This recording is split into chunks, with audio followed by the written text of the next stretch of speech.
Linear curve बना बना करके, तो ये तो गलत हो जाएगा ना, जब से हम पूछ रहा है तो ये तो नहीं होना चाहिए। चौथा number relative motion. Relative motion कब होता है? जब दो बॉडी आपस में रिलेट किए जाएं, किसी का किसी के रेस्पेक्ट में देखा जाए, तब रिलेटिव मोशन कहलाते हैं। तो ये ऑप्शन भी 2 नंबर ऑप्शन हमारा सही हो जाएगा। अगला क्वेश्चन देखो, दूसरा नंबर है motion of a car moving with the constant velocity. Constant बताया था मैंने, यूनिफॉर्म का मतलब होता है कांस्टेंट, कॉन्स्टेंटली चलना, कांस्टेंट वेलोसिटी से चलना, कांस्टेंट एक्सेलरेशन से चलना, तो उसको क्या कहते हैं? यूनिफॉर्म कहते हैं कि नहीं कहते? इसी में ऑप्शन नंबर बी दिया हुआ है, यूनिफॉर्म मोशन।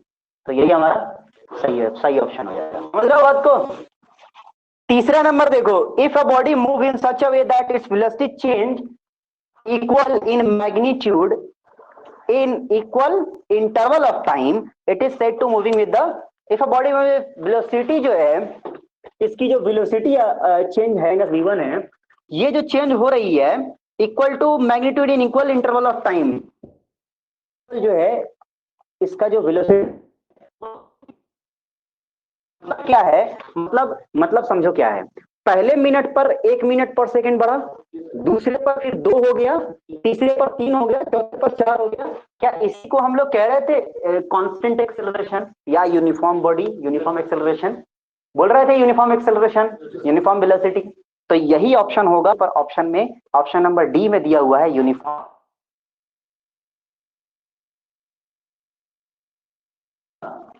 अरे समझ रहे हो? ठीक है। The train start from rest, मतलब यू 0 हो जाएगा, बताओ हाँ या ना? With uniform extension speed of 36 kilometre per hour, तो v हो जाएगा 36 किलोमीटर पर आवर। 5/18 करेंगे, इंटू 5/18 करेंगे, in 20 second, t is equal to 20 second हो गया। Acceleration of train will be, हमारे पास v इज प्लस 80 फॉर्मूला है, v हमें दिया हुआ है, u 0 दिया नहीं है, टाइम दिया हुआ है, क्या एक्सेलरेशन निकाल सकते हैं? बस खत्म बात। क्वेश्चन पूछ सकता है, the force exerted on body 8 w kg subjected to change velocity u to v in 1 second. Question क्या कह रहा है? फोर्स कितना होएगा? तो फोर्स इज इक्वल टू क्या होता है? मास टू एक्सेलरेशन होता है, F is equal to M A, पढ़े हुए हैं यार, F is equal to M A. तो M इज इक्वल टू क्या होता है? देखो ध्यान से, W होता है एम जी, तो M इज इक्वल टू ये इधर आ जाएगा W बाई जी, तो M की जगह पर लिख सकते हैं W बाई जी। बोलिए आया ना? और A इज इक्वल टू क्या होता है? A इज इक्वल टू मैंने बोला था V minus you by T, है ना? टाइम इज इक्वल टू 1 दिया हुआ है क्वेश्चन, तो टाइम इज इक्वल टू अगर 1 सेकेंड होगा तो V minus you by 1।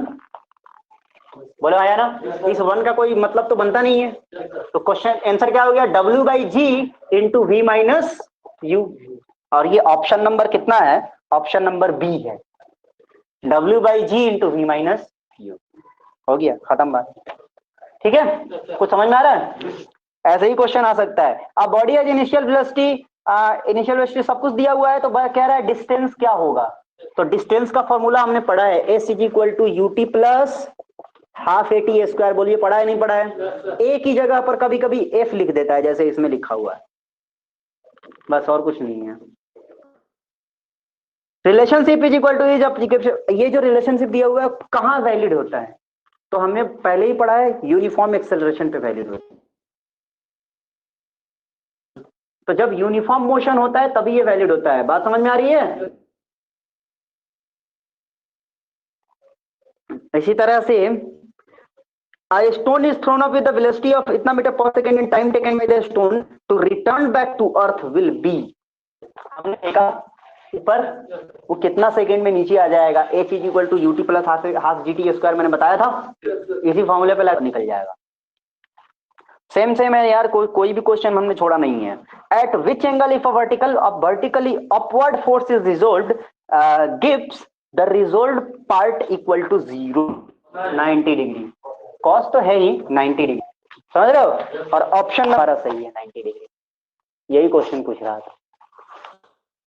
Question है the horizontal range of projectile motion is maximum where the angle of, कब हो सकता है जब साइन 90 हो सकता है। और साइन 90 कब हो सकता है, साइन 90 इस कंडीशन में कब हो सकता है जब अल्फा कितना हो, क्योंकि देखो 2 अल्फा है तो यहां 90 रखेंगे तो 2 इंटू 90 180 हो जाएगा ना, तो यहां पर कितना रखें कि 180 वो 90 हो जाए।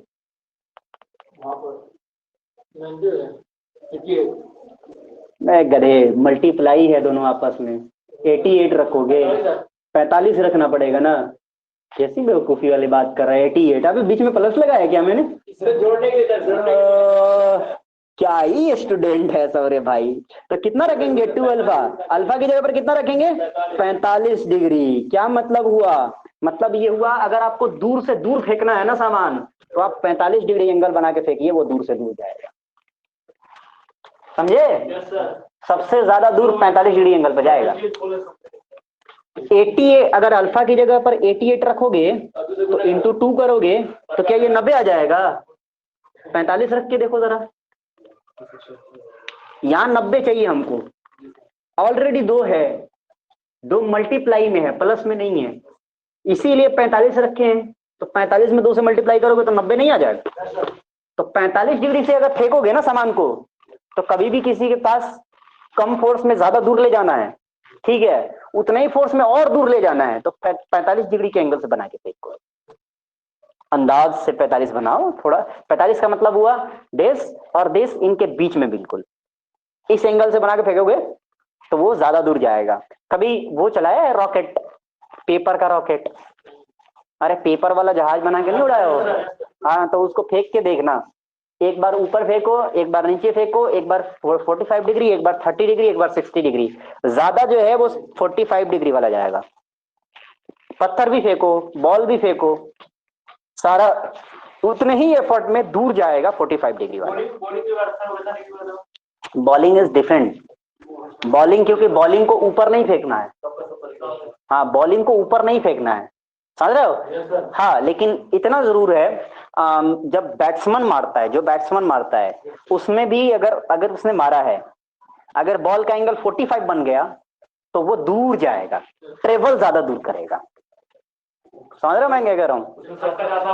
अच्छा हो जाता है हाँ 45 डिग्री का एंगल बना के अगर बन गया ना बैट और इसका बॉल का कनेक्शन 45 डिग्री में चला गया वो, तो वो दूर जाएगा, मतलब पवेलियन पार भी जा सकता है, उतने ही फोर्स में दूर जाता है, समझ रहा हो। तो ये हमारा क्या नाम है कि ये कॉन्सेप्ट है जो क्वेश्चन पूछा हुआ था, कितने डिग्री एंगल बनाए कि ज्यादा से ज्यादा दूर जाए, तो वो 45 डिग्री।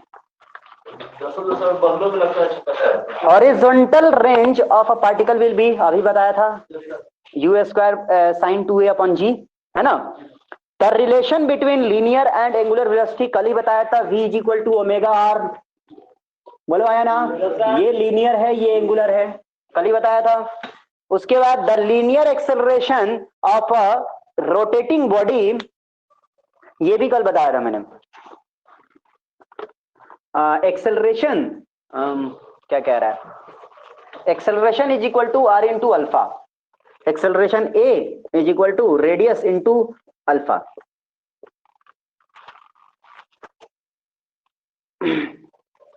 और कुछ क्वेश्चन है, if at any instant we know the linear velocity and acceleration of a car then we can mathematically obtain its, क्या क्या हम निकाल सकते हैं। देखो क्या क्वेश्चन क्या कह रहा है, अगर हमें पता है, क्या पता है, लीनियर वेलोसिटी पता है और एक्सेलरेशन पता है, वेलोसिटी पता है और एक्सेलरेशन पता है, तो हम क्या निकाल सकते हैं। कह रहा है क्वेश्चन एंगुलर वेलोसिटी निकाल सकते हैं क्या।